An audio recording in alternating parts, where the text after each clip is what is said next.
Good morning dear students, welcome back. ನಾನು ನಿಮ್ಮ physics professor doctor Nagaraj. Second P U C ಫಿಸಿಕ್ಸಲ್ಲಿ CET ಕ್ವಶನ್ಸನ್ನು ನಾವು ಡಿಸ್ಕಸ್ ಮಾಡ್ತಾ ಇದ್ದೀವಿ. ಕರೆಂಟ್ ಎಲೆಕ್ಟ್ರಿಸಿಟಿಯ ಕೊನೆಯ ಭಾಗ ಇದು. ಸೊ ಇಂದಿನ ವಿಡಿಯೋದಲ್ಲಿ ಒಂದು 12-13 ಕ್ವಶನ್ಸನ್ನು ಡಿಸ್ಕಸ್ ಮಾಡಿದ್ದೆ. ಸ್ವಲ್ಪ ಡೀಟೇಲಾಗಿ ಡಿಸ್ಕಸ್ ಮಾಡಿದೆ, ಹಾಗಾಗಿ ಜಾಸ್ತಿ ಕ್ವಶನ್ಸನ್ನು ನಾನು ಡಿಸ್ಕಸ್ ಮಾಡಲಿಕ್ಕಾಗಲಿಲ್ಲ. ಈಗ ಇನ್ನೊಂದು 15 ಕ್ವಶನ್ಸನ್ನು ಡಿಸ್ಕಸ್ ಮಾಡಿ ಎಕ್ಸ್ಪ್ಲೈನ್ ಮಾಡಿ ಈ ಚಾಪ್ಟರ್ನ ವೈಂಡ್ ಅಪ್ ಮಾಡ್ತೀನಿ. ನೋಡಿ ಮಕ್ಕಳೇ, ಇಲ್ಲಿ ಬರ್ತಾ ಇದೆ ಫಸ್ಟ್ ಪ್ರಶ್ನೆ. Next question, the following 4 wires are made of same material and are at the same temperature. ಅಂದರೆ ಟೆಂಪ್ರೇಚರ್ ಸೇಮ್ ಇದೆ, ಮೆಟೀರಿಯಲ್ ಸೇಮ್ ಇದೆ. ಮೆಟೀರಿಯಲ್ ಸೇಮ್ ಇದೆ ಅನ್ನೋ ವರ್ಡ್ ಕಂಡಾಗ ಸೆಂಟೆನ್ಸಲ್ಲಿ ನೀವು ಏನು ತಿಳ್ಕೋಬೇಕು, ಅದರ ರೆಸಿಸ್ಟಿವಿಟಿ ಸೇಮ್ ಇದೆ ಅಂತ ತಿಳ್ಕೋಬೇಕು. ಆಮೇಲೆ ಟೆಂಪ್ರೇಚರ್ ಸೇಮ್ ಇದೆ ಅಂತ ಅಂದಾಗ ಏನು ಅಂದ್ಕೋಬೇಕು, ರೆಸಿಸ್ಟಿವಿಟಿ ಎರಡೂ ಸೇಮ್ ಇದೆ, ಅಂದರೆ ಕಾನ್ಸ್ಟೆಂಟ್ ಆಗಿದೆ, ವೇರಿ ಆಗ್ತಾ ಇಲ್ಲ ಅಂತ ಅಂದ್ಕೋಬೇಕು. Okay, so which one of the following has highest electrical resistance? ಇಲ್ಲಿ ನೋಡಿ ಆಪ್ಷನ್ಸನ್ನು: length diameter, length diameter, length diameter, length diameter. ಅಂದರೆ 4 ವೈರ್ಗಳಿದ್ದಾವೆ, ಎಲ್ಲ ವೈರು ಒಂದೇ ಥರದವೇನೆ. ಈಗ ಕಾಪರ್ ಅಂದರೆ ಕಾಪರ್ ವೈರೇನೆ, ಅಥವಾ ಸಿಲ್ವರ್ ಅಂದರೆ ಸಿಲ್ವರ್ ವೈರೇನೆ, ಆದರೆ ಅವುಗಳ ಲೆಂತ್ ಬೇರೆ ಬೇರೆ ಇದೆ, ಡಯಾಮೀಟರ್ ಅಂದರೆ ಥಿಕ್ನೆಸ್ ಬೇರೆ ಬೇರೆ ಇದೆ. ಹಾಗಾದರೆ ಯಾವುದರ ರೆಸಿಸ್ಟೆನ್ಸ್ ಜಾಸ್ತಿ?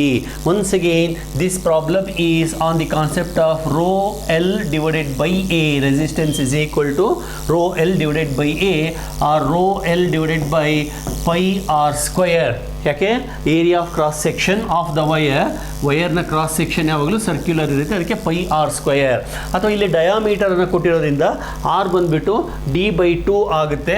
So this is equal to rho L divided by πr² ಅಂದರೆ d²/4. ಸೊ d² ಇಲ್ಲಿ ಬರಿತೀನಿ, 4 ಮೇಲಕ್ಕೆ ತೊಗೊಂಡು ಹೋಗ್ತೀನಿ ಇನ್ ಟರ್ಮ್ಸ್ ಆಫ್ ಡಯಾಮೀಟರ್. ಅಂದರೆ resistance is equal to 4 rho L divided by πd².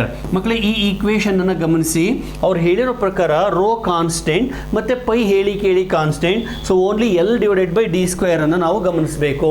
So L divided by d² ತಗೊಳ್ಳೋದಾದರೆ ಯಾವ ಕೇಸಲ್ಲಿ L divided by d² ಜಾಸ್ತಿ ಇದೆ? ಯಾಕೆಂದರೆ ರೆಸಿಸ್ಟೆನ್ಸ್ ಜಾಸ್ತಿ ಇರಬೇಕು ಅಂದರೆ ಎಲ್ ಜಾಸ್ತಿ ಇರಬೇಕು, ಡಿ ಕಡಿಮೆ ಇರಬೇಕು, ಅಥವಾ ಎಲ್ ಬೈ d² ಜಾಸ್ತಿ ಇರಬೇಕು. ಓಕೆ, ಒಂದೊಂದಾಗಿ ಚೆಕ್ ಮಾಡ್ತಾ ಹೋಗೋಣ. ಫಸ್ಟ್ ಕೇಸಲ್ಲಿ L divided by d² that is equal to 50 centimeter, that is 50 into 10 to the power of -2 divided by centimeter, 0.5 millimeter, that is 0.5 into 10 power -3 whole square. So ಇದನ್ನು check ಮಾಡಿ. L by d² ಎಷ್ಟಾಗುತ್ತೆ? 50 into 10 to the power of -2 divided by 0.25 into 10 to the power of -6. ಅಲ್ಲಿಗೆ 50 divided by 0.25 ಎಷ್ಟಾಗುತ್ತೆ? So 500 divided by 25 ಆಯಿತು. 500 divided by 25 ಅಂದರೆ 200 ಆಯಿತು. ಅಲ್ಲ, 200 ಅಲ್ಲ, 50 2000 ಆಗುತ್ತೆ, ಸರಿ. Into 10 to the power of +4 -6 ಮೇಲೆ ಹೋದರೆ +6 ಆಯಿತು, ಅಂದರೆ 2000 ಆಯಿತು. ಸೊ ಅಂದರೆ ಚೆಕ್ ಮಾಡ್ಕೊಳ್ಳಿ, L by d² ಕ್ಯಾಲ್ಕುಲೇಟ್ ಮಾಡ್ಕೊಳ್ಳಿ. ಸೊ 15 ಒಮ್ಮೆ ಚೆಕ್ ಮಾಡಿಬಿಡ್ತೀನಿ. 50 divided by 0.25, 0.5² ಅಂದರೆ 0.25 ಆಯಿತು. ಸೊ ಇದನ್ನು 3 ಜಾಗ ಮುಂದೆ ತಳ್ತೀನಿ, ಅವಾಗ ಡೆಸಿಮಲ್ಲು ಮುಂದಕ್ಕೆ ಹೋಗಬೇಕಲ್ವಾ. So 50 1 2 okay, just 1 minute. So what all you have to do, you have to just calculate L by d², that's all. L by d² ಅನ್ನು ಕಂಡುಹಿಡಿ. ಯಾವ ಕೇಸಲ್ಲಿ L by d² ಜಾಸ್ತಿ ಇರುತ್ತೆ ನೋಡಿ. ಸೊ ಫಸ್ಟ್ ಕೇಸಲ್ಲಿ L by d² ಇದನ್ನು 50 into 10 to the power of -2 divided by 0.25 into 10 to the power of -6 ಅಂತ ಬರಿತೀನಿ. ಅಲ್ಲಿಗೆ ಇದನ್ನು 50 ಎರಡು ಜಾಗ ಮುಂದೆ ತಳಿದ್ರೆ 5000 divided by 25 into 10 to the power of 4 ಆಯಿತು. 25 1s 25 2s, ಸಾರಿ, ಇದು 200 ಆಯಿತು. 200 into 10 to the power of -4. So ಇಲ್ಲಿ 200 ಅಷ್ಟೇ ನೋಡೋಣ. 10 power -4, ಸಾರಿ +4, ಆಮೇಲೆ ನೋಡ್ಕೊಂಡು ಹೋಗೋಣ. ಸೊ ಫಸ್ಟ್ ಕೇಸಲ್ಲಿ 200 ಬಂತು. ಅದೇ ಥರ ಸೆಕೆಂಡ್ ಕೇಸಲ್ಲಿ ನೋಡೋಣ. ಸೊ ಸೆಕೆಂಡ್ ಕೇಸ್ ಕ್ಯಾಲ್ಕುಲೇಷನ್ ಇಲ್ಲಿ ಮಾಡ್ತೀನಿ. ಸೆಕೆಂಡ್ ಕೇಸಲ್ಲಿ ಯಾವುದಿದೆ? 100/1 ಇದೆ. L by d² is equal to 100 divided by 1, that is equal to 100 ಆಗುತ್ತೆ. ಥರ್ಡ್ ಕೇಸಲ್ಲಿ ಎಲ್ ಬೈ d² ಏನಾಗುತ್ತೆ? 200/2, 200 divided by 2 ಸ್ಕ್ವಯರ್ ಅಂದರೆ 4 ಆಯಿತು. ಸೊ 200/200 divided by 4 ಆಯಿತು. 4 5s, ದಟ್ ಈಸ್ ಥರ್ಡ್ ಕೇಸಲ್ಲಿ L by d² is equal to 50 ಆಯಿತು. ಗೊತ್ತಾಗ್ತಾ ಇದೆಯಾ? ನಾನು ಒಂದನ್ನು ಮಾತ್ರ ನಾನು ಡೀಟೇಲಾಗಿ ಎಕ್ಸ್ಪ್ಲೈನ್ ಮಾಡಿದೆ. L/d² ಯಾಕೆ ಬೇಕು ಅನ್ನೋದಕ್ಕೆ ಈ ಈಕ್ವೇಷನನ್ನು ಬರೆದು ಇದನ್ನು ಎಕ್ಸ್ಪ್ಲೈನ್ ಮಾಡಿದೆ. ನಾನು ಇಲ್ಲಿ ಡೀಟೇಲಾಗಿ ಎಕ್ಸ್ಪ್ಲೈನ್ ಮಾಡ್ತಿರೋ ಉದ್ದೇಶ ಏನು, ಅರ್ಥ ಮಾಡ್ಕೊಳ್ಳಿ ಅಂತ. ಇಲ್ಲೇ ನಾನು ಫಾಸ್ಟಾಗಿ ಒಂದೇ ನಿಮಿಷದಲ್ಲಿ ಈ ಆನ್ಸರನ್ನು ಮಾಡಬೇಕು ಅಥವಾ ಈ ಕ್ವೆಶನನ್ನು ಸಾಲ್ವ್ ಮಾಡಬೇಕನ್ನೋ ಬರೀ ಏನೂ ಇಲ್ಲ. ನನ್ನ ಉದ್ದೇಶ ನಿಮಗೆ ಕಲಿಸೋದು, ನಿಮ್ಮ ಉದ್ದೇಶ ಕಲಿಯೋದು, ಆಯಿತಾ?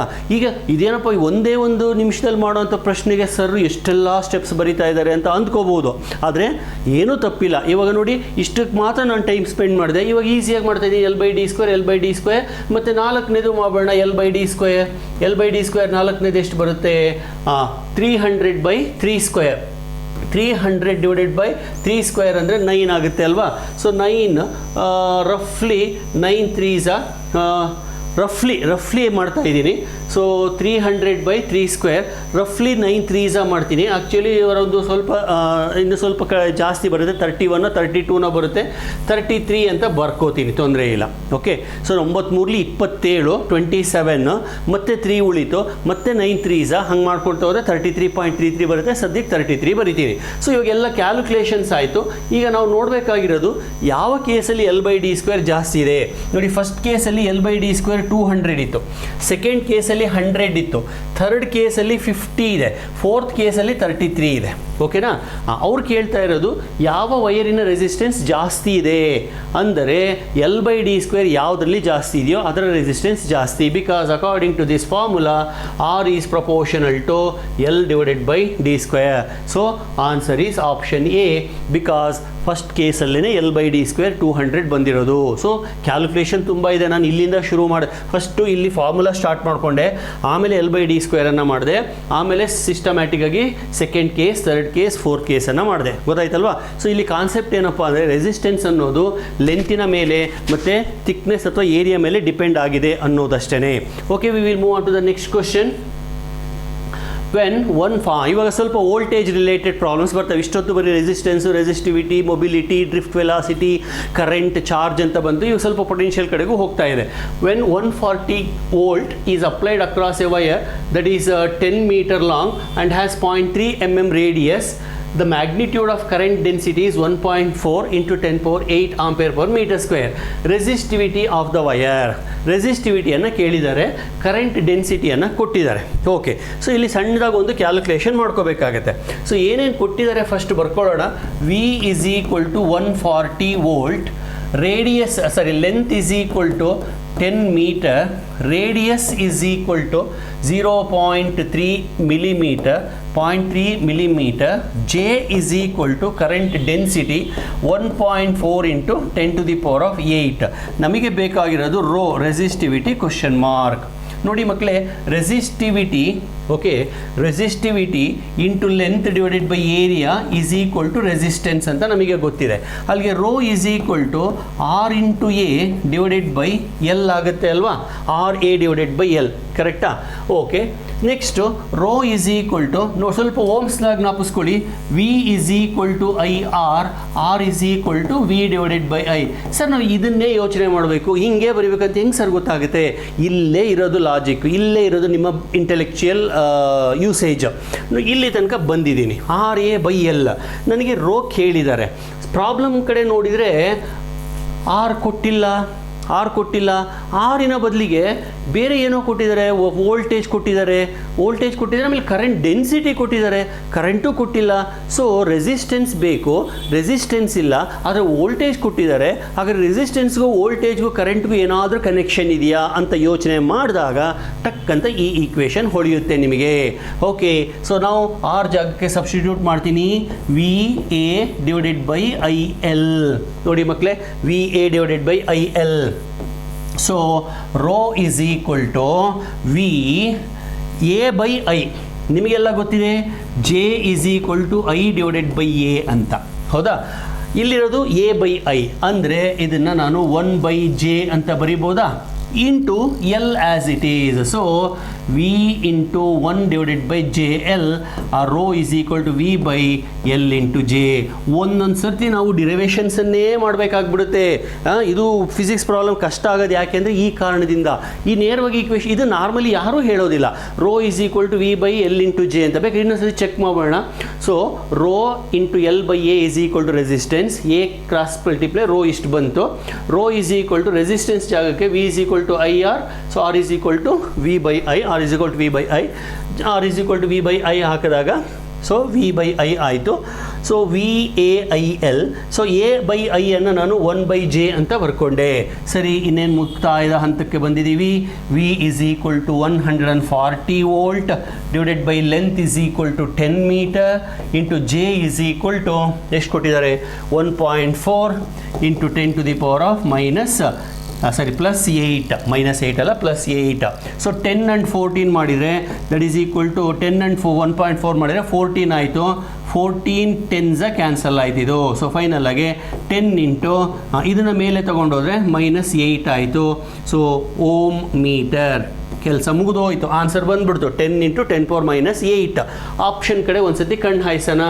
ಯಾವುದು 10 ಪವರ್ ಮೈನಸ್ 8ಅಲ್ಲಿದೆ, ಬಟ್ ಬೇರೆ ಆನ್ಸರ್ ಇದೆ, 4 ಇದೆ, 2 ಇದೆ. ಹಾಗಾದರೆ ಇದನ್ನು ನಾವು 10 ಪವರ್ ಮೈನಸ್ 7ಗೆ ಬರೀಲಿಕ್ಕೆ ಸಾಧ್ಯನಾ ನೋಡೋಣ. ಸೊ 10 ಇಂಟು 10 ಪವರ್ ಮೈನಸ್ 8ಅನ್ನು 1 into 10 to the power of minus 7 ಬರೀಬಹುದು. ಅಲ್ಲಿಗೆ first option is the answer.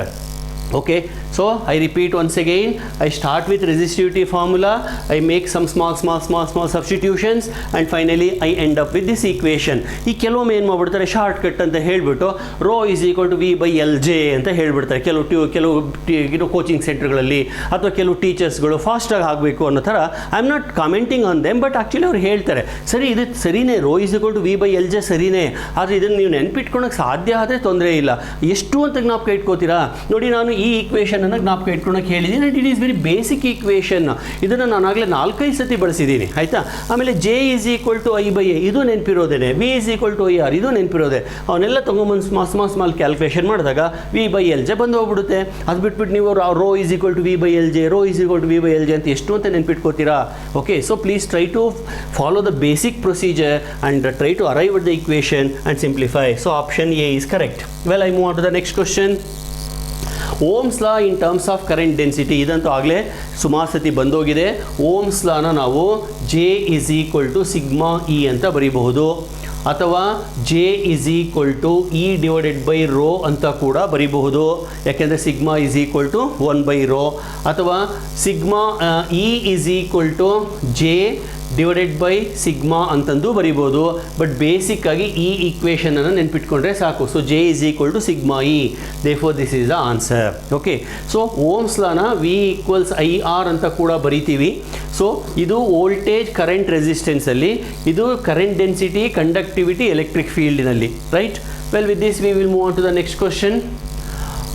Opposition offered by the cell to the flow of current is known as, ತುಂಬ ಸಿಂಪಲ್ ಆಗಿದೆ. It is nothing but internal resistance. ಸೆಲ್ಗೆ ಒಂದು resistance ಇರುತ್ತೆ, ಅದನ್ನು internal resistance ಅಂತ ಕರೀತಾರೆ. ಓಕೆ, ಈ ಥರ ಸ್ವಲ್ಪ ಸಿಂಪಲ್ ಆಗಿರೋ ಕ್ವಶನ್ಸ್ ಅವಾಗವಾಗ ಬರ್ತವೆ. Okay, next identify the correct relation which connects E M F, terminal P D and internal resistance. So ಇದನ್ನು ಸತಿ ಎಕ್ಸ್ಪ್ಲೈನ್ ಮಾಡ್ಬಿಡ್ತೀನಿ. ಇವಾಗ ಒಂದು ಸರ್ಕ್ಯೂಟ್ ಇದೆ, ಸರ್ಕ್ಯೂಟಲ್ಲಿ ರೆಸಿಸ್ಟೆನ್ಸ್ ಇದೆ, ಬ್ಯಾಟರಿ ಇದೆ, ಆಯಿತಾ, ಪ್ಲಗ್ ಕೀ ಇದೆ, ಸ್ವಿಚ್ ಬೇಕು ಅಂದರೆ ಹಾಕೋಣ, ಇಲ್ಲ ಅಂತಂದರೆ ಡೈರೆಕ್ಟಾಗಿ ಕನೆಕ್ಟ್ ಮಾಡೋಣ. ಈ ರೆಸಿಸ್ಟೆನ್ಸ್ನ ವ್ಯಾಲ್ಯೂ ಆರ್, ಬ್ಯಾಟ್ರಿಯ E M F E, internal resistance small R. ಈಗ ಸ್ವಿಚ್ ಆನ್ ಮಾಡಿದಾಗ ಸರ್ಕ್ಯೂಟಲ್ಲಿ ಕರೆಂಟ್ ಫ್ಲೋ ಆಗಲಿಕ್ಕೆ ಸ್ಟಾರ್ಟ್ ಆಗುತ್ತೆ, ಈ ಥರ ಕರೆಂಟ್ ಫ್ಲೋ ಆಗುತ್ತೆ ಐ. ಓಕೆ, ಸೊ ಅವಾಗ ಇಲ್ಲಿ ಒಂದು ಸ್ವಲ್ಪ ಪೊಟೆನ್ಷಿಯಲ್ ಡ್ರಾಪ್ ಆಗುತ್ತೆ, ಇಲ್ಲೂ ಸ್ವಲ್ಪ ಪೊಟೆನ್ಷಿಯಲ್ ಡ್ರಾಪ್ ಆಗುತ್ತೆ. ಸೊ ಇಲ್ಲಿ ಪೊಟೆನ್ಷಿಯಲ್ ಡ್ರಾಪ್ ಆಗೋದನ್ನು ನಾನು ವಿ ಡ್ಯಾಶ್ ಅಂತ ಕರಿತೀನಿ, ಅಥವಾ ವಿ ಅಂತ ಕರಿಬೋದು. ಓಕೆ, ವಿ ಅಂತಂದೇ ಕರೆಯೋಣ. ನೆಕ್ಸ್ಟು ಇಲ್ಲಿ ಡ್ರಾಪ್ ಆಗುತ್ತಲ್ಲ ಪೊಟೆನ್ಷಿಯಲ್, ಅದನ್ನು ಇಲ್ಲಾಗುತ್ತಲ್ಲ ಅದನ್ನು ವಿ ಡ್ಯಾಶ್ ಅಂತ ಕರಿತೀನಿ. ಸೊ ಅಲ್ಲಿಗೆ ಇ ಎಮ್ ಎಫ್ ಬಂದುಬಿಟ್ಟು ವಿ ಪ್ಲಸ್ ವಿ ಡ್ಯಾಶ್ ಅಂತ, ಟೋಟಲ್ ಇ ಎಮ್ ಎಫ್ ಯಾವಾಗಲೂ ಕಾನ್ಸ್ಟೆಂಟ್ ಆಗಿರಬೇಕು. ಈ ವಿ ಅನ್ನು ಐ ಇಂಟು ಆರ್ ಅಂತ ಬರಿಬೋದು, ಓಮ್ಸ್ ಲಾ. ಹಾಗಾದರೆ ವಿ ಡ್ಯಾಶನ್ನು ಏನಂತ ಬರಿತೀರಾ, ಐ ಇಂಟು ಸ್ಮಾಲ್ ಆರ್ ಬರಿಬೋದು ಅಷ್ಟೇ. E is equal to I R plus I R, ಬಂದೋಯ್ತು ರಿಲೇಷನ್. ಈ ಹುಡುಕಿ ಎಲ್ಲಿದೆ, E is equal to I R plus I R, ಅಥವಾ V plus I R, that is option C. ಇನ್ನೊಂದು 2 step ಮುಂದೆ ಹೋಗ್ಬಿಡ್ತೀನಿ. ಇಲ್ಲಿ ಇದನ್ನು ನಾನು E is equal to I into R plus R ಅಂತ ಬರೀಬಹುದು. ಓಕೆ, ಈಗ ಕೆಲವೊಂದು ಪಾಯಿಂಟನ್ನು ನೆನ್ಪಿಟ್ಕೊಳ್ಳಿ. I is equal to E divided by R plus R. This is the current drawn by the cell. current flowing in the circuit. ಈಗ suppose if R is equal to 0 ಅಂದರೆ there is no external resistance ಅಂತ ಇಟ್ಕೊಳ್ಳೋಣ. external resistance ಇಲ್ಲದೆ ಹೋದಾಗ I is equal to E divided by R. This is the maximum current flowing in the circuit. ಇದೊಂದು ನೆನ್ಪಿಟ್ಕೊಳ್ಳಿ, maximum current flowing in the circuit. ಇದಲ್ಲದೆ circuits ಅನ್ನು ಒಂದು 2-3 ಹೆಸರಲ್ಲಿ ಕರಿತೀವಿ. Suppose if R is equal to 0 ಅಂದ್ರೆ ಅರ್ಥ ಏನು, ಇಲ್ಲಿಂದ ಇಲ್ಲಿಗೆ ಡೈರೆಕ್ಟ್ ಆಗಿ ಕನೆಕ್ಟ್ ಆಗಿದೆ ಅಂತ. If R is equal to 0 ಆದಾಗ ಅದನ್ನು ಶಾರ್ಟ್ ಸರ್ಕ್ಯೂಟ್ ಅಂತ ಕರಿತೀವಿ. ಶಾರ್ಟ್ ಸರ್ಕ್ಯೂಟ್ ಅಲ್ಲಿ ಎಕ್ಸ್ಟರ್ನಲ್ ರೆಸಿಸ್ಟೆನ್ಸ್ 0 ಇರುತ್ತೆ. Suppose if R is very high, infinity ಅಂದರೆ ಈ ಪೋರ್ಷನ್ನೇ ಇಲ್ಲ ಅಂತ ಇಟ್ಕೊಳ್ಳೋಣ. ಸೊ ಸರ್ಕ್ಯೂಟು ಈ ಥರ ಇದೆ ಅಂದರೆ ಬ್ಯಾಟ್ರಿ ಕನೆಕ್ಟ್ ಆಗಿದೆ, ಈ ಮಧ್ಯದಲ್ಲಿ ರೆಸಿಸ್ಟೆನ್ಸ್ ಇಲ್ಲ ಅಂದ ಮಾತ್ರಕ್ಕೆ ರೆಸಿಸ್ಟೆನ್ಸ್ 0 ಅಲ್ಲ, ಅದು ಸಿಕ್ಕಾಪಟ್ಟೆ ರೆಸಿಸ್ಟೆನ್ಸ್ ಇದೆ ಅಂತ ಅರ್ಥ. ಸೊ ಈ ಥರ ಸರ್ಕ್ಯೂಟನ್ನು ನಾವು ಓಪನ್ ಸರ್ಕ್ಯೂಟ್ ಅಂತ ಕರಿತೀವಿ. Open circuit. ಇನ್ನು ಒಂದು ಸರ್ಕ್ಯೂಟ್ ಇದೆ, ಕೆಲವೊಮ್ಮೆ ಸೆಲ್ಗೆ ಇಂಟರ್ನಲ್ ರೆಸಿಸ್ಟೆನ್ಸ್ ತುಂಬ ಕಡಿಮೆ ಇರುತ್ತೆ, ನೆಗ್ಲಿಜಿಬಲಿ ಸ್ಮಾಲ್ ಇರುತ್ತೆ. ಹಾಗಿದ್ರೆ ಅದನ್ನು ಐಡಿಯಲ್ ಸರ್ಕ್ಯೂಟ್ ಅಂತ ಕರಿತೀವಿ. ಗೊತ್ತಾಯ್ತಾ? ಸೊ ಕಂಡೀಷನ್ಸ್, ಶಾರ್ಟ್ ಸರ್ಕ್ಯೂಟ್ ಆಗಬೇಕಂದ್ರೆ ಎಕ್ಸ್ಟರ್ನಲ್ ರೆಸಿಸ್ಟೆನ್ಸ್ 0 ಇರಬೇಕು, ಐಡಿಯಲ್ ಸರ್ಕ್ಯೂಟ್ ಆಗಬೇಕಂದ್ರೆ ಇಂಟರ್ನಲ್ ರೆಸಿಸ್ಟೆನ್ಸ್ 0 ಇರಬೇಕು, ಓಪನ್ ಸರ್ಕ್ಯೂಟ್ ಆಗಬೇಕಂದ್ರೆ ಎಕ್ಸ್ಟರ್ನಲ್ ರೆಸಿಸ್ಟೆನ್ಸ್ ಇನ್ಫೈನೈಟ್ಲಿ ಹೈ, ಸಿಕ್ಕಾಪಟ್ಟೆ ಜಾಸ್ತಿ ಇರಬೇಕು. ಓಕೆ, ಈ ಪರ್ಟಿಕ್ಯುಲರ್ ಪ್ರಾಬ್ಲಮ್ಗೆ I think this is the correct answer. So E is equal to V plus IV dash, that is IR plus IR. Okay, we will move on to the next question. ಬಂತು ನೋಡಿ. In a circuit if external resistance is infinitely large then the circuit is known as. ಈಗಷ್ಟೇ ಹೇಳಿದೆ ನೋಡಿ, ಇಲ್ಲಿ external circuit is ಇಲ್ಲಿ external ಸರ್ಕ್ಯೂಟಲ್ಲಿ resistance is very high, infinity ಇದೆ. ಹಾಗಾದರೆ it must be open circuit. So answer is option A. ಗೊತ್ತಾಗ್ತಾ ಇದೆಯಲ್ವಾ? Well, with this I move on to the next one. Maximum current drawn, ಅದನ್ನು ಕೂಡ ನಾನು ಇಲ್ಲಿ ಹೇಳಿದೆ. ಮ್ಯಾಕ್ಸಿಮಮ್ ಕರೆಂಟ್ ಡ್ರಾನ್ಗೆ ಇಲ್ಲೇ ಬರೆದಿದ್ದೀನಿ ನೋಡಿ, I is equal to E by R. So answer for the next question is I is equal to E by R. Okay, well with this let us move on to the next one. ಇಲ್ಲಿ ಒಂದು circuit ಬರ್ತಾ ಇದೆ, ಸರ್ಕ್ಯೂಟನ್ನು draw ಮಾಡ್ತೀನಿ. ಇಲ್ಲಿ resistors ಇದ್ದಾವೆ, 1 2 3 4 ಹೀಗಿದೆ circuit. ಇಲ್ಲಿ 1 ampere current enter ಆಗ್ತಾ ಇದೆ, ಇಲ್ಲಿ 1 ಆಂಪೇರ್ ಕರೆಂಟ್ ಎಕ್ಸಿಟ್ ಆಗ್ತಾ ಇದೆ. ರೆಸಿಸ್ಟೆನ್ಸ್ ವ್ಯಾಲ್ಯೂಸನ್ನು ಕೊಟ್ಟಿದ್ದಾರೆ. ಇದು 60 ಓಮ್, ಇದು 15 ಓಮ್, ಇದು 5 ಓಮ್, ಇದು 10 ಓಮ್.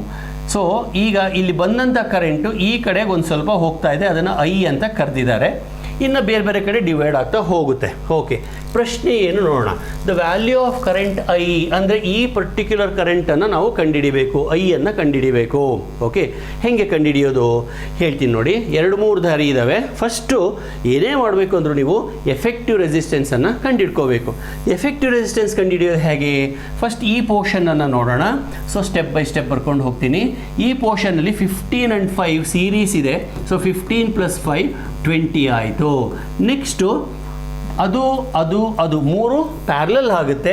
ಅಲ್ಲಿಗೆ 1/R effective is equal to 1/60 plus 1/20 ಮಧ್ಯದ್ದು ಪ್ಲಸ್ ಕೆಳಗಡೆದು 1/10. ಓಕೆ, LCM ತಗೊಳ್ಳಿ. LCM ಬಂದ್ಬಿಟ್ಟು 60 LCM ಆಗುತ್ತೆ. ಅವಾಗ ಇದು 1 ಆಯಿತು, ಇದು 3 ಆಯಿತು, ಇದು 6 ಆಯಿತು. ಅಲ್ಲಿಗೆ 10 / 60 ಅಥವಾ 1/6 ಆಯಿತು.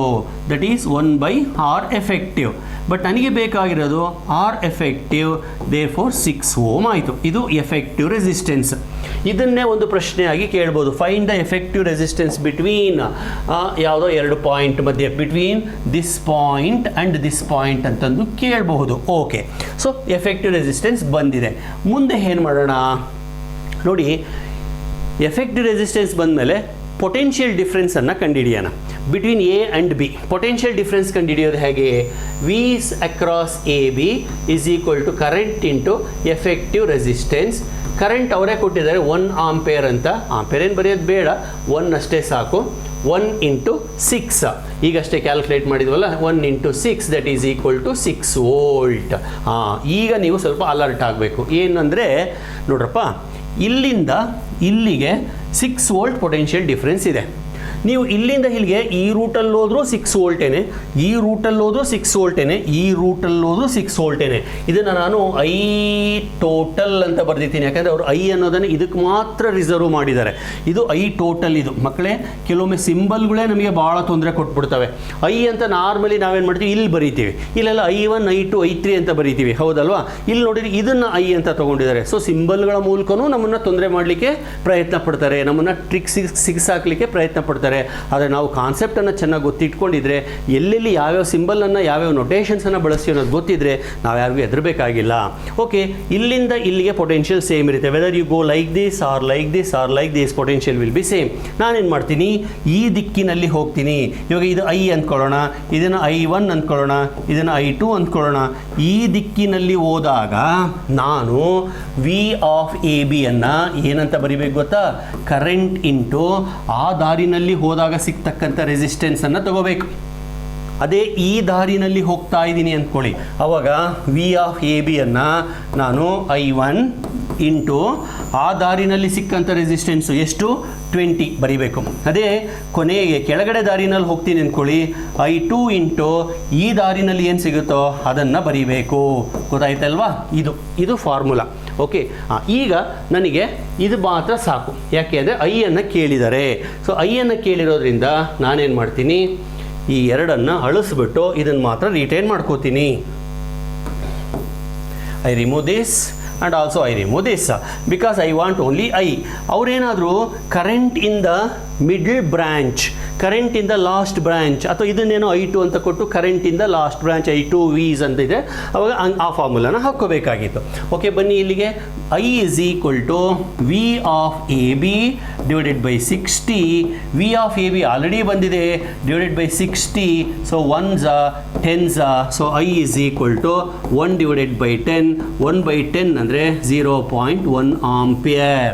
ನೋಡಿ ಆನ್ಸರ್ಸನ್ನು ನೋಡಿ, 0.5, 0.1, 1/6, 1/3. So it is option B. So ಇಲ್ಲಿ 3 ಪ್ರಾಬ್ಲಮ್ಸು ಒಂದರಲ್ಲೇ ಮರ್ಜ್ ಆಗಿದೆ. ಮೊದಲನೇದಾಗಿ ಎಫೆಕ್ಟಿವ್ ರೆಸಿಸ್ಟೆನ್ಸನ್ನು ಕಂಡುಹಿಡಿಯೋದು, ಎರಡನೇದಾಗಿ ಪೊಟೆನ್ಷಿಯಲ್ ಡಿಫ್ರೆನ್ಸನ್ನು ಕಂಡುಹಿಡಿಯೋದು ಅಕ್ರಾಸ್ ದಿ ಕಾಂಬಿನೇಷನ್, ಮೂರನೇದಾಗಿ ಬ್ರಾಂಚ್ ಕರೆಂಟನ್ನು ಕಂಡುಹಿಡಿಯೋದು. ಗೊತ್ತಾಗ್ತಿದೆಯಲ್ವಾ? I hope you are following. Okay, with this I move on to the next question. ಇನ್ನೊಂದು ಸರ್ಕ್ಯೂಟ್ ಬರ್ತಾ ಇದೆ, ಆ ಸರ್ಕ್ಯೂಟನ್ನು ಬರೆದುಬಿಡ್ತೀನಿ. ಇದು ವೈಟ್ ಬ್ಯಾಕ್ಗ್ರೌಂಡ್ ಇರೋದೇ ನಿಮಗೆ ಸರ್ಕ್ಯೂಟ್ ನೀಟಾಗಿ ಕಾಣಲ್ಲ, ಅದಕ್ಕೆ ನಾನು ಇನ್ನೊಂದು ಸರ್ತಿ ಬರೆದುಬಿಟ್ಟು ಆಮೇಲೆ ಪ್ರಾಬ್ಲಮನ್ನು ಓದ್ತೀನಿ. ಸೊ ಇಲ್ಲಿ ಒಂದು ರೆಸಿಸ್ಟೆನ್ಸ್ ಇದೆ, ಇಲ್ಲಿ ಇನ್ನೊಂದು ಬ್ಯಾಟ್ರಿ, ಇಲ್ಲೊಂದು ರೆಸಿಸ್ಟರ್ ಇದೆ, ಆಯಿತಾ? ಅದಾದಮೇಲೆ ಇಲ್ಲಿ ಇನ್ನೊಂದು ರೆಸಿಸ್ಟರನ್ನು ಹಾಕಿದ್ದಾರೆ. ಇಷ್ಟೇ ಸರ್ಕ್ಯೂಟು. ಇದರ ವ್ಯಾಲ್ಯೂನ ಕ್ಯಾಪಿಟಲ್ ಆರ್ ಅಂತ ಕರೆದಿದ್ದಾರೆ, ಇದನ್ನು R1 ಅಂತ, ಇದನ್ನು R2 ಅಂತ, ಇದನ್ನು ಇ ಅಂತ, ಇದನ್ನು ಇ ಅಂತ ಕರೆದಿದ್ದಾರೆ. ಸೊ ಕರೆಂಟ್ ಅವ್ರ ಪ್ರಕಾರ ಈ ಥರ ಹರಿತಾ ಇದೆ. ಹಿಂಗೆ ಹೋದ ಮೇಲೆ ವಾಪಸ್ ಹಿಂಗೆ ಬರಬೇಕು. ಇಷ್ಟೇ ಸರ್ಕ್ಯೂಟ್. ಅದೇನೋ ಡಾಟೆಡ್ ಲೈನ್ ಹಾಕಿದರೆ ಅದೆಲ್ಲ ನಮಗೇನು ಬೇಕಾಗಿಲ್ಲ. ಪ್ರಾಬ್ಲಮನ್ನು ಓದೋಣ. If the potential difference across the internal resistance R1 is equal to EMF of the battery, then ಅಂದರೆ ಇದನ್ನು ಇಂಟರ್ನಲ್ ರೆಸಿಸ್ಟೆನ್ಸ್ ಅಂತ ತೊಗೊಂಡಿದ್ದಾರೆ. ನಾರ್ಮಲಿ ನಾವು ಬ್ಯಾಟ್ರಿನಲ್ಲಿ ಇಂಟರ್ನಲ್ ರೆಸಿಸ್ಟೆನ್ಸನ್ನು ಸಿಂಬಾಲಿಕ್ಕಾಗಿ ಏನು ಬರೆಯೋಕ್ಕೆ ಹೋಗಲ್ಲ, ಕೆಲವೊಮ್ಮೆ ಬರೀತಾರೆ, ಏನು ತೊಂದರೆ ಏನಿಲ್ಲ, ಆಯಿತಾ? ಸೊ ಇಲ್ಲಿ ಏನೋ ಒಂದು ಪೊಟೆನ್ಷಿಯಲ್ ಡ್ರಾಪ್ ಆಗುತ್ತೆ. ಪ್ರತಿಯೊಂದು ರೆಸಿಸ್ಟೆನ್ಸ್ ಹತ್ರನೂ ಒಂದಷ್ಟು ಪೊಟೆನ್ಷಿಯಲ್ ಡ್ರಾಪ್ ಆಗೇ ಆಗುತ್ತೆ, ಯಾಕಂದರೆ ಅಲ್ಲಿ ಕೆಲಸ ಮಾಡಬೇಕಲ್ವಾ, ಚಾರ್ಜಸ್ನ ಕಳಿಸ್ಲಿಕ್ಕೆ ವರ್ಕ್ ಆಗಬೇಕಲ್ವಾ, ಹಾಗಾಗಿ ಇಲ್ಲೂ ಕೂಡ ಪೊಟೆನ್ಷಿಯಲ್ ಡ್ರಾಪ್ ಆಗಿರುತ್ತೆ. ಸೊ ಇಲ್ಲಿ ಏನು ಪೊಟೆನ್ಷಿಯಲ್ ಡ್ರಾಪ್ ಆಗುತ್ತೋ ಅದು ಅವರ ಪ್ರಕಾರ ಇ ಎಮ್ ಎಫ್ಗೆ ಈಕ್ವಲ್ ಆಗಿದೆ. ಓಕೆ, ಈಗ ಅದನ್ನು ಹಿಂಗೆ ಸಾಲ್ವ್ ಮಾಡೋದು. Let me take potential drop here as V1, potential drop here as V2, potential drop here as V. Then ಸರ್ಕ್ಯೂಟಲ್ಲಿ ಟೋಟಲ್ ಇ ಎಮ್ ಎಫ್ ಬಂದು 2 ಬ್ಯಾಟ್ರಿ ಇರೋದ್ರಿಂದ E ಪ್ಲಸ್ ಇ 2E ಆಯಿತು. Okay, therefore 2E is equal to V1 plus V2 plus V. ಯಾಕೆ? First ಪ್ರಾಬ್ಲಮಲ್ಲೇ ನಾನು ಎರಡನೇ ಪ್ರಾಬ್ಲಮಲ್ಲೇ ಬರೆದೆ ನೋಡಿ, E is equal to V plus V dash ಅಂತ. ಸೊ ಆ ಬೇಸಿಸ್ ಮೇಲೆ. So next 2E is equal to V1, ಅವರೇ ಹೇಳಿದ್ದಾರೆ E ಅಂತ.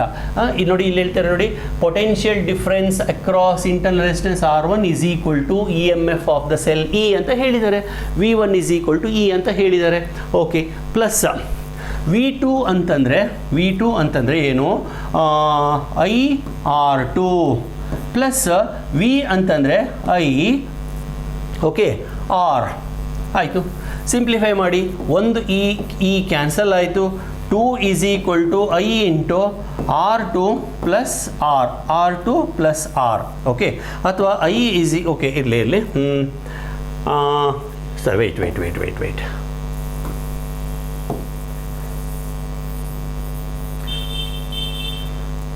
2e ಅಂತದೆ, ಇನ್ನು ಒಂದು ಇ ಉಳ್ಕೊಳ್ಳುತ್ತೆ ಅಲ್ವಾ ಇಲ್ಲಿ. E is equal to IR2 plus IR.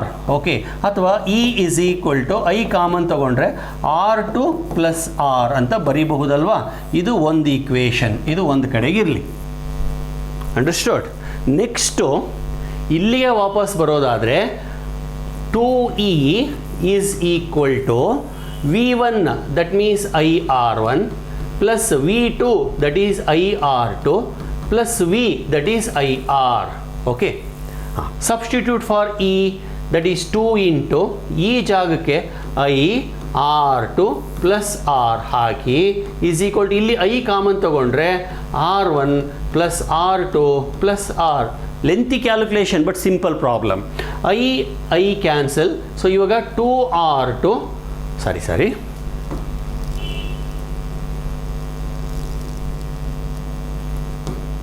2R2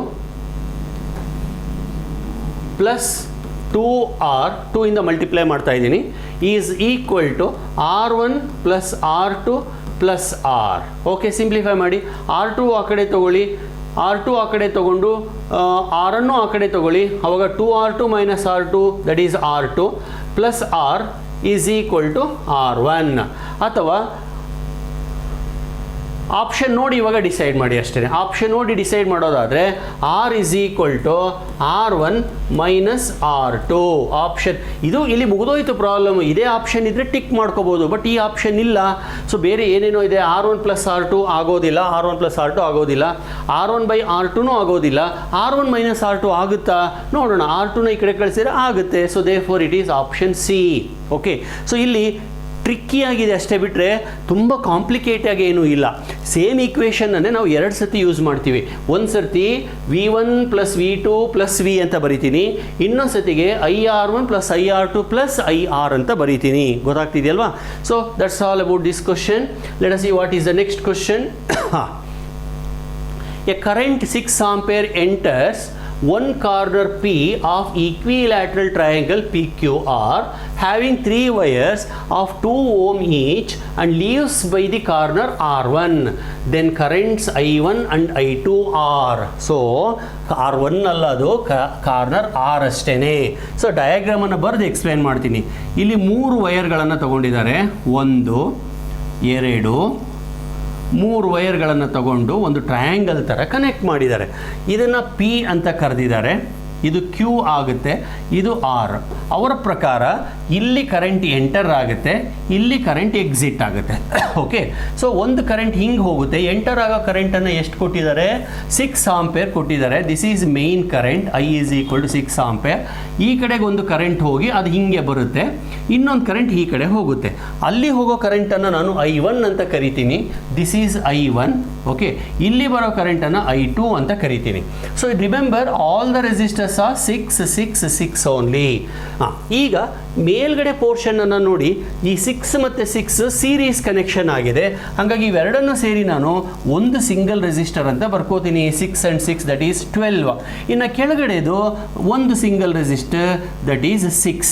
okay, ಈಗ ಇದು 6 ಆಂಪೇರ್ ಎಂಟರ್ ಆಗ್ತಾ ಇದೆ.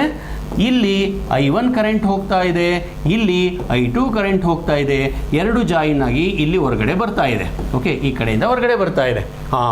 ಇದನ್ನು ನಾನು ಮೇನ್ ಕರೆಂಟ್ ಅಂತ ಕರೆದ್ರೆ ಇದು I1 ಬ್ರಾಂಚ್ ಕರೆಂಟ್, ಇದು I2 branch current. So now I have to find out branch current I1 and I2.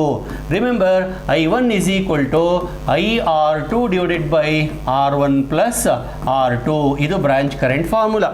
That is IR2 6 into R2 6 divided by R1 plus R2 12 plus 6, that is equal to 6 into 6 36 divided by 12 or 18. So simplify ಮಾಡಿ.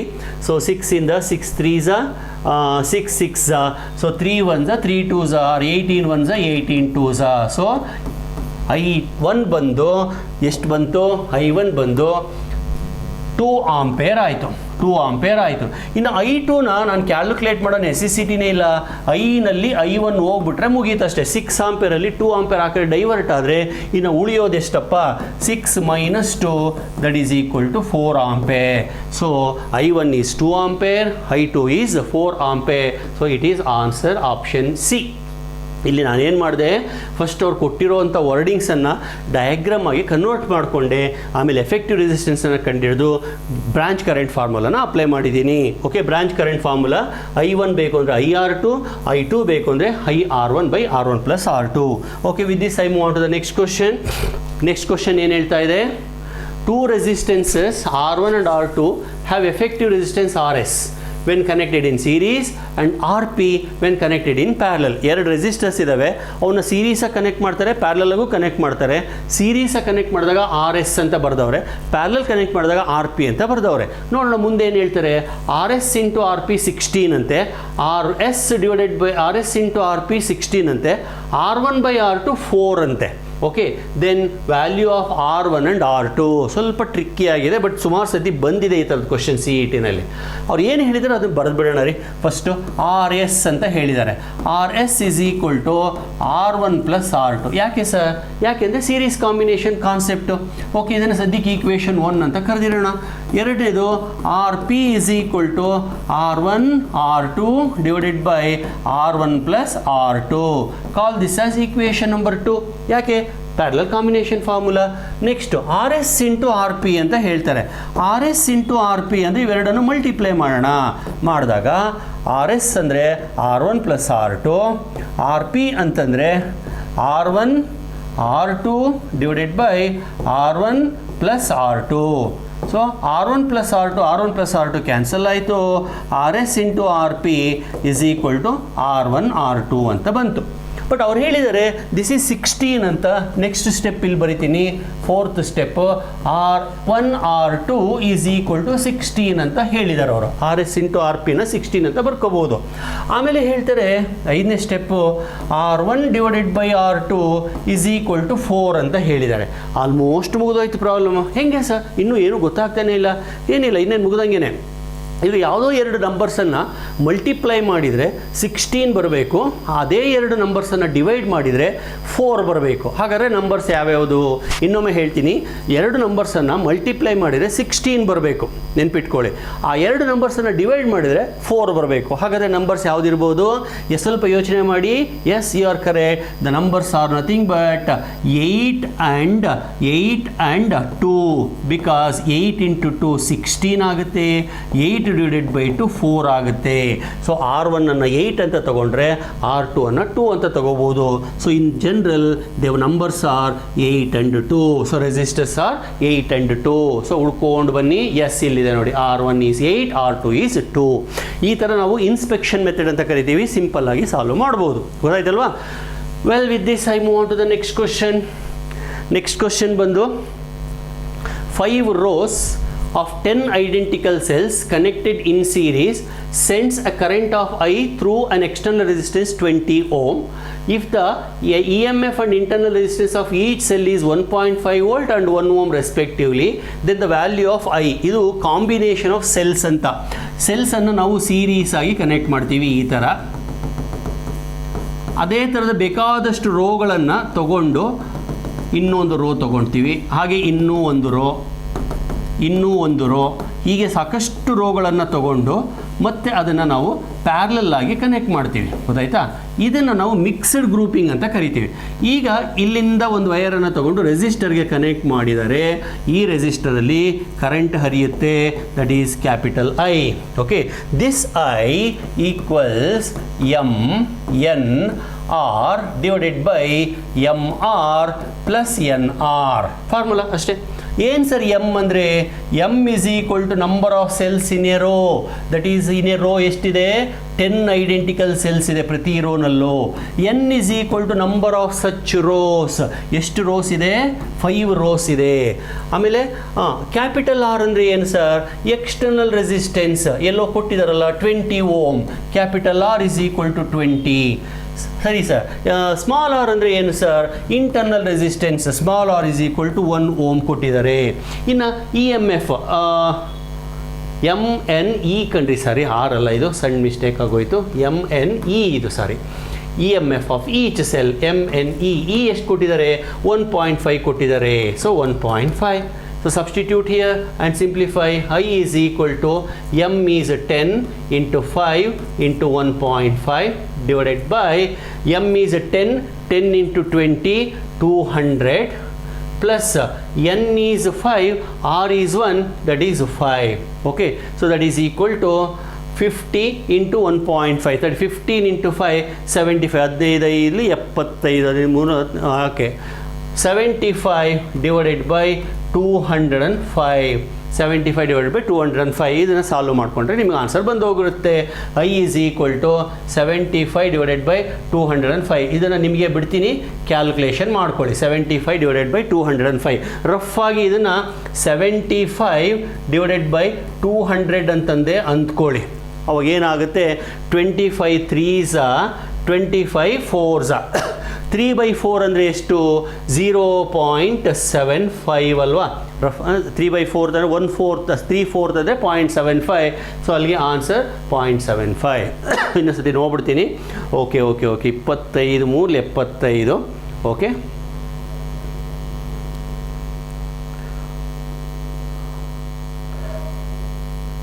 ಇಲ್ಲೇನೋ mistake ಆಯಿತು ಅನಿಸುತ್ತೆ. 5 5 20, 5 5 25, 5 1 5 2 7. Okay okay, ಸರಿ ಇದೆ. Okay 4 right. 3/4. Okay 0.4. 25 8s. So sorry 4s ಅಲ್ಲ, 8s. ಸಾರಿ 8s. ಅದಕ್ಕೆ 0.75 ಬರೋಂಗಿಲ್ಲ, 8s.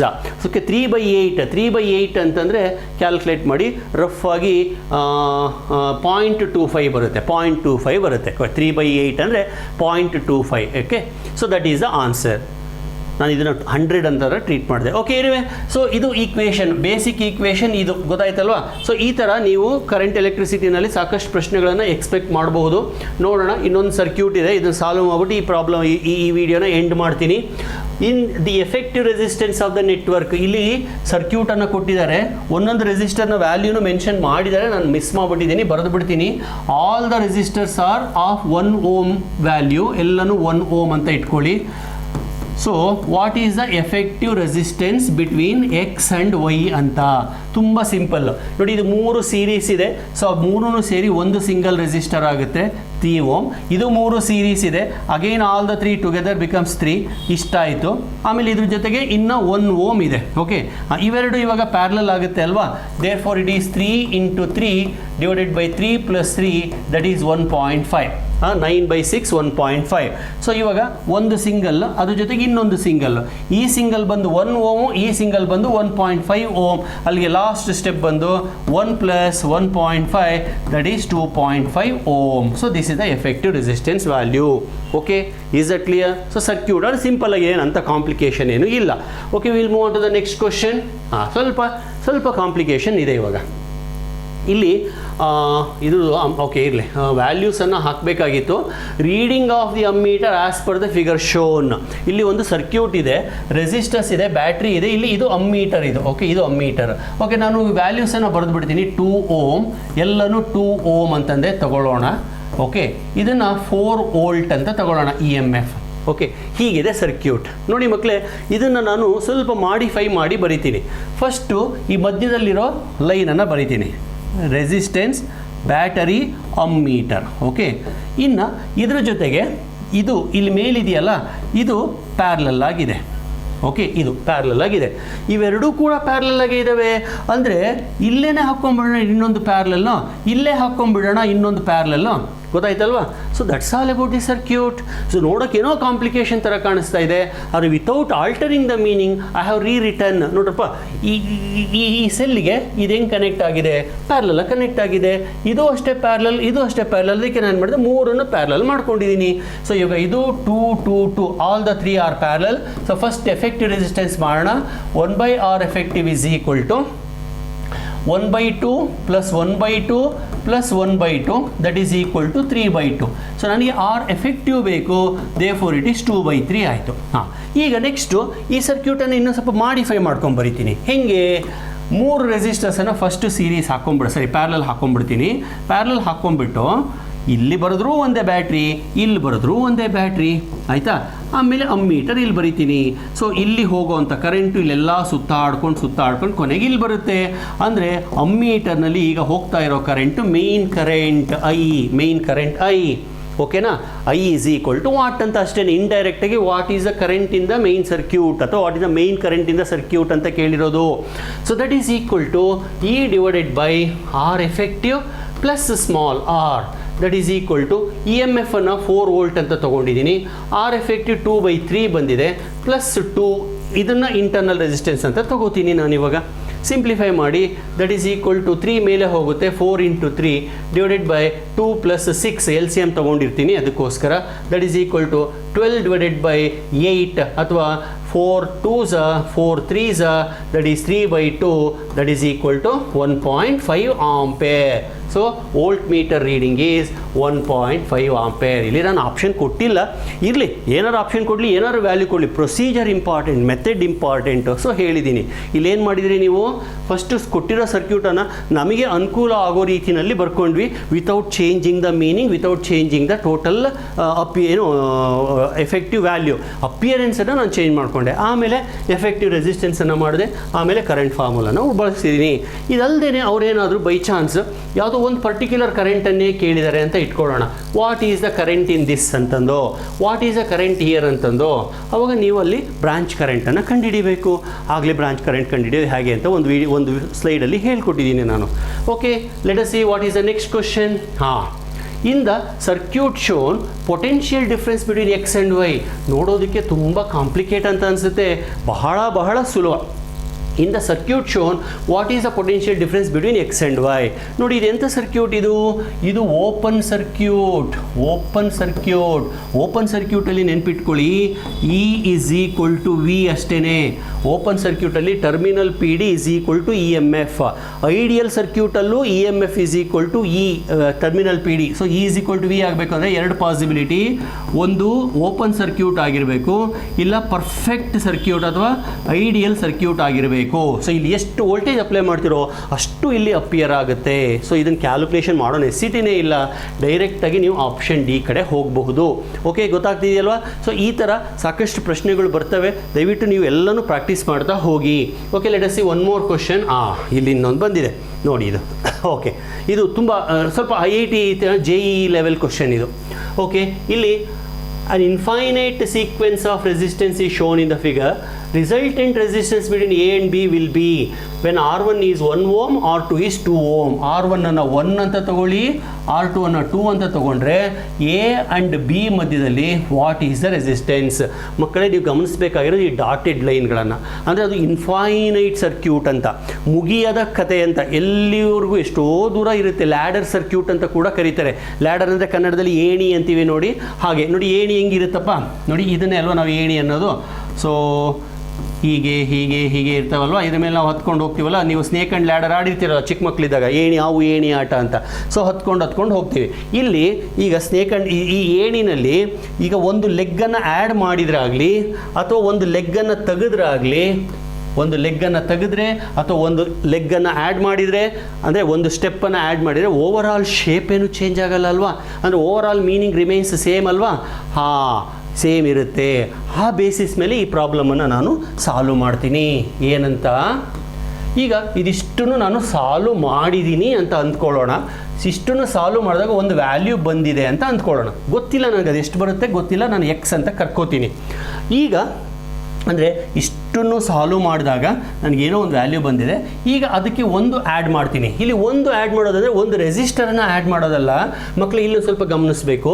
ಇಲ್ಲಿ ನೋಡಿ ಹೆಂಗಿದೆ ಅಂತಂದರೆ, okay first I will explain it. ಇದು ಯಾವ ಥರ ಇದೆ ಅಂದರೆ, ಈ ಸರ್ಕ್ಯೂಟು ಗಮನಿಸಿ, ಒಂದು ಯೂನಿಟ್ ಅಂದರೆ ಹಿಂಗೆ ಇದು ಒಂದು ಯೂನಿಟ್. ಅದೇ ಥರ ಇನ್ನೊಂದು ಯೂನಿಟ್, ರೈಲ್ವೆ ಬೋಗಿಗಳ ಥರ ಇದು ಇನ್ನೊಂದು ಯೂನಿಟ್. ಅದೇ ಥರ ಇನ್ನೊಂದು ಯೂನಿಟ್ ಹೀಗೆ ಈ ಥರ ಯೂನಿಟ್ಗಳು ಒಂದಾದ್ಮೇಲೆ ಆ್ಯಡ್ ಆಗ್ತಾ ಹೋಗಿದ್ದಾವೆ. ಈಗ ನಾನು ಇಲ್ಲಿಂದ ಇಲ್ಲಿ ತನಕ ಎಷ್ಟು ವ್ಯಾಲ್ಯೂ ಇದೆ ಗೊತ್ತಿಲ್ಲ ನನಗೆ, ಅದನ್ನು ಎಕ್ಸ್ ಅಂತ ಕರೆದಿದ್ದೀನಿ, ಅದನ್ನು ಕಂಡುಹಿಡಿಬೇಕು. ಓಕೆ, ಈಗ ನಾನೇನು ಮಾಡ್ತೀನಿ, ಏನೋ ಮಾಡಿ ಫುಲ್ಲು ಇಲ್ಲಿ ತನಕ ಸಾಲ್ವ್ ಮಾಡ್ಕೋತೀನಿ, ಇಷ್ಟನ್ನು ಸಾಲ್ವ್ ಮಾಡ್ಕೋತೀನಿ. ಸಾಲ್ವ್ ಮಾಡ್ಕೊಂಡಾಗ ನನಗೆ ಒಂದು ವ್ಯಾಲ್ಯೂ ಬರುತ್ತೆ, ಎಕ್ಸ್ ಅಂತ ಬರುತ್ತೆ. ಸರ್ ಇಲ್ಲೂ ಎಕ್ಸ್ ಬರ್ತಿದ್ದೀರಲ್ಲ ಸರ್, ಹೌದಪ್ಪ ಅದನ್ನೇ ನಾನು ಹೇಳಿದ್ದು, ಈ ಎಷ್ಟು ಸಾಲ್ವ್ ಮಾಡಿ ಆದಮೇಲೂ ಒಂದು ಲೆಗ್ಗನ್ನು ಹಾಕಿದರೆ ಏನು ಪ್ರಾಬ್ಲಮ್ ಆಗೋದಿಲ್ಲ. ಅಂದರೆ ಇದಿಷ್ಟು ಸೇರಿ ಒಂದು ವ್ಯಾಲ್ಯೂ ಆದರೆ ಅದಕ್ಕೆ ನಾನು ಒಂದು ಎಕ್ಸ್ಟ್ರಾ ಫಿಟ್ಟಿಂಗನ್ನು ನಾನು ಈ ಥರ ಹಾಕಿದಾಗ ಓವರ್ ಆಲ್ ವ್ಯಾಲ್ಯೂ ಏನು ಆಗೋದಿಲ್ಲ, ಈಗಲೂ ಅದು ಎಕ್ಸ್ ಆಗೇ ಉಳ್ಕೊಳ್ಳುತ್ತೆ. ಸೊ ಇದು ಎ, ಇದು ಬಿ, ಗೊತ್ತಾಯ್ತಲ್ವಾ? ಇದು R1 that is 1 ohm, this is R2 2 ohm. ಅಂದರೆ ಕೊಟ್ಟಿರ್ತಕ್ಕಂಥ ಸರ್ಕ್ಯೂಟನ್ನು ನಾನು ಈ ಫಾರಮ್ಗೆ ರೆಡ್ಯೂಸ್ ಮಾಡಿದೆ. ಈಗ ಭಾಳ ಸುಲಭ ಆಗೋಯ್ತು. ಈಗ ಕ್ಯಾಲ್ಕುಲೇಷನ್ ಮಾಡಿ ನೋಡೋಣ. ಎಸ್, ಫಸ್ಟ್ ಇದನ್ನು ನೋಡಿ, ಪ್ಯಾರಲಲ್ ಇದೆ ಅಲ್ವಾ? So first step 2 into x that is 2x, sorry 2 into x by 2 plus x that is 2x by 2 plus x. ಇದಾಯ್ತಾ? ಬರೋ ಆನ್ಸರು ಇದ್ರ ಜೊತೆ ಸೀರೀಸ್ ಆಗಿರುತ್ತೆ ಅಲ್ವಾ? So R effective is equal to 1 plus ಬಂದಿರೋ ಆನ್ಸರ್ ಯಾವುದು? 2x divided by 2 plus x. Okay, R effective ಅನ್ನು ನಾನು ಏನಂತ ತಗೊಂಡಿದ್ದೀನಿ? R effective ಅನ್ನು x ಅಂತ ತಗೊಂಡಿದ್ದೀನಿ. ಸೊ ಅಲ್ಲಿಗೆ x is equal to simplify ಮಾಡಿ 2 plus x LCM ಆಯಿತು, numerator 2 plus x plus 2x. Okay, so that is x is equal to ಇದು ಸಿಂಪ್ಲಿಫೈ ಮಾಡಿದಾಗ 3x plus 2 divided by 2 plus x. ಗೊತ್ತಾಯ್ತಲ್ವಾ? ಈಗ cross multiply ಮಾಡಿ, this becomes 2x, ಇಲ್ಲಿ ಬರಿತೀನಿ. Okay, ಇಲ್ಲೇ ಬರೆದ್ಬಿಡ್ತೀನಿ. 2x plus x square is equal to 3x plus 2 ಆಯಿತು. So ಇನ್ನು quadratic equation ಬಂತು, ಸಾಲ್ವ್ ಮಾಡ್ಕೊಂಡು ಹೋಗಿ. ಸೊ ಇದು ನಿಮಗೆ ಅರ್ಥ ಆಗಿದೆ ಅಂತ ಅಂದ್ಕೋತೀನಿ. ಅರ್ಥ ಆಗಿದ್ರೆ ಈ ಎರೇಸ್ ಮಾಡಿಬಿಟ್ಟು ನೆಕ್ಸ್ಟ್ ಸ್ಟೆಪ್ಪಿಗೆ ಹೋಗ್ತೀನಿ. ಅರ್ಥ ಆಗಿಲ್ಲ ಅಂತಂದರೆ ನೀವು ಒಂದು ಸತಿ ನೋಡ್ಕೊಳ್ಳಿ, ಪಾಸ್ ಮಾಡಿ ನೋಡ್ಕೊಳ್ಳಿ. So I just erase this part because I need some space for the calculation. Okay, so ಏಣಿ ಕತೆ ಮುಗೀತು. ಏಣಿಯನ್ನು ನಾವು ಒಂದು ಸಿಂಪ್ಲೆಸ್ಟ್ ಫಾರಮ್ಗೆ ರೆಡ್ಯೂಸ್ ಮಾಡ್ಕೊಂಡ್ವಿ. ರೆಡ್ಯೂಸ್ ಮಾಡಿಕೊಂಡು ಅದನ್ನು ಎಕ್ಸ್ ಅಂತ ತೊಗೊಂಡು ಕ್ಯಾಲ್ಕುಲೇಷನ್ಸನ್ನು ಮಾಡ್ಕೊಂಡು ಬಂದಿದ್ದೀನಿ. Okay, let us see what will happen. ಈಗ ಇದನ್ನು ಕ್ವಾಡ್ರಾಟಿಕ್ ಈಕ್ವೇಷನ್ ಸಿಂಪ್ಲಿಫೈ ಮಾಡಿ, ನನಗೇನು ಕಾಯೋ ನೆಸೆಸಿಟಿ ಇಲ್ಲ, ನೀವು ಆಲ್ರೆಡಿ ಹೈಸ್ಕೂಲಲ್ಲೇ ಮಾಡಿರ್ತೀರಾ. This becomes X square. So 3x ಆ ಕಡೆಗೆ ಹೋದರೆ -2x ಆಯಿತು, +2 ಆ ಕಡೆಗೆ ಹೋದರೆ -2 ಆಯಿತು, ಈಸ್ ಈಕ್ವಲ್ ಟು 0. ನೋಡಿ, ಎಸ್ ಸರಿ ಇದೆ. ಇದನ್ನು ಎಕ್ಸ್ಪ್ಯಾಂಡ್ ಮಾಡೋಣ. X square minus 2x plus X -2 ಸರಿನಾ? ನೋಡಿ, ಇದು 2x ಅಲ್ಲ, ಎಕ್ಸ್, ಸಾರಿ. 3ನಲ್ಲಿ 2 ಹೋದರೆ ಎಕ್ಸ್ ಆಗುತ್ತೆ. ಸರಿ, ಓಕೆ, ಸರಿ ಇದೆಯಾ? 2x ಅಲ್ಲಿ x ಹೋದರೆ x ಆಗುತ್ತೆ. Well, you take x common factor, it becomes x -2 plus 1 common factor x -2 is equal to 0. ಅಲ್ಲಿಗೆ x plus 1 into x -2 equals 0. ಅಲ್ಲಿಗೆ x is equal to -1 or x is equal to +2. Okay, ಈಗ ಮತ್ತೆ ಇನ್ನೊಮ್ಮೆ ಎಲ್ಲರೂ check ಮಾಡಿ. X common ತೆಗೆದೆ, X minus X ಸ್ಕ್ವಯರಲ್ಲಿ X common ತಗೊಂಡೆ, ಎಕ್ಸ್ -2, ಇಲ್ಲಿ 1 ತೆಗೆದೆ, ಎಕ್ಸ್ -2 ಸರಿ ಇದೆ. ಓಕೆ, ಇವಾಗ ಎಕ್ಸ್ಗೆ 2 ವ್ಯಾಲ್ಯೂ ಬಂದಿದೆ ನೋಡಿ, -1 ಅಂತ +2 ಅಂತ. ನಾವು ಯಾವುದನ್ನು ತಗೋಬೇಕು? ನೆನ್ಪಿಟ್ಕೊಳ್ಳಿ, ರೆಸಿಸ್ಟೆನ್ಸ್ ಯಾವಾಗಲೂ ಪಾಸಿಟಿವ್, ನೆಗೆಟಿವ್ ಆಗಕ್ಕೆ ಸಾಧ್ಯನೇ ಇಲ್ಲ. Negative resistance do not carry any meaning, therefore I have to go with x is equal to +2 ohm. So ಇದು ಇನ್ಫೈನೈಟ್ ಸರ್ಕ್ಯೂಟ್ ಅಂತ, ಲ್ಯಾಡರ್ ಸರ್ಕ್ಯೂಟ್ ಅಂತ ಕರೀತಾರೆ. ಲ್ಯಾಡರ್ ಸರ್ಕ್ಯೂಟಲ್ಲಿ ನಾವು ಏನು ಮಾಡಬೇಕು? ಫಸ್ಟ್ಗೆ ಒಂದೇ ಥರ ಇರೋ ಯೂನಿಟನ್ನು ಐಡೆಂಟಿಫೈ ಮಾಡಬೇಕು. ಇಲ್ಲಿ ಇದು ಒಂದು ಯೂನಿಟ್ ನೋಡಿ, ಹೀಗೆ ಬರುತ್ತಲ್ಲ, ಇದು ಒಂದು ಯೂನಿಟ್. ಆ ಥರದ ಯೂನಿಟ್ಗಳನ್ನು ಆ್ಯಡ್ ಮಾಡ್ಕೊಂಡು ಹೋಗಿದ್ದಾರೆ. ಬೈ ಚಾನ್ಸ್ ಒಂದು ಯೂನಿಟ್ ಹಿಂಗಿತ್ತು ಅಂತ ಇಟ್ಕೊಳ್ಳಿ, ಹೀಗಿತ್ತು ಅಂತ ಇಟ್ಕೊಳ್ಳಿ, ನೆಕ್ಸ್ಟ್ ಯೂನಿಟ್ಟು ಹಾಗೆ ಇರಬೇಕು. ಬೇಕಾದ್ರೆ ಈ ಥರನ ನೀವು ಪ್ರಾಬ್ಲಮನ್ನು ತೊಗೊಂಡು ನೀವು ಸ್ವಲ್ಪ ಪ್ರಾಕ್ಟೀಸ್ ಮಾಡಿ. ಸೊ ಸೇಫರ್ ಸೈಡ್ ಎಲ್ಲನೂ 1 ಓಮ್ ಅಂತಂದೇ ತೊಗೊಳ್ಳಿ, 1 ಓಮ್ ಅಂತಂದೇ ತೊಗೊಳ್ಳಿ. ಸೊ ಇದು ಲ್ಯಾಡರ್ ಸರ್ಕ್ಯೂಟ್ ಹೌದಾ ಅಲ್ಲ ಅಂತ ಹೆಂಗೆ ಸರ್ ಗೊತ್ತಾಗುತ್ತೆ? ಕೊನೆಗೆ ಈ ಥರ ಡಾಟೆಡ್ ಲೈನನ್ನು ಕೊಟ್ಟಿರ್ತಾರೆ, ಆವಾಗ ಅದು ಲ್ಯಾಡರ್ ಸರ್ಕ್ಯೂಟ್ ಅಂತ ನೀವು ಟ್ರೀಟ್ ಮಾಡಬೇಕು. I hope you followed. With this I conclude this video. ದಯವಿಟ್ಟು ನನ್ನ ವೀಡಿಯೋಸನ್ನು ನೋಡಿ, ಶೇರ್ ಮಾಡಿ, ಒಳ್ಳೊಳ್ಳೆ ಕಾಮೆಂಟ್ಸ್ಗಳನ್ನು ಹಾಕ್ತಾ ಇದ್ದೀರಾ, ಆದರೆ ವ್ಯೂಸ್ ಜಾಸ್ತಿ ಆಗ್ತಾ ಇಲ್ಲ. Please share my videos with your friends also. Okay, so in the next video I will come with the next chapter, maybe moving charges and magnetism. Thank you very much.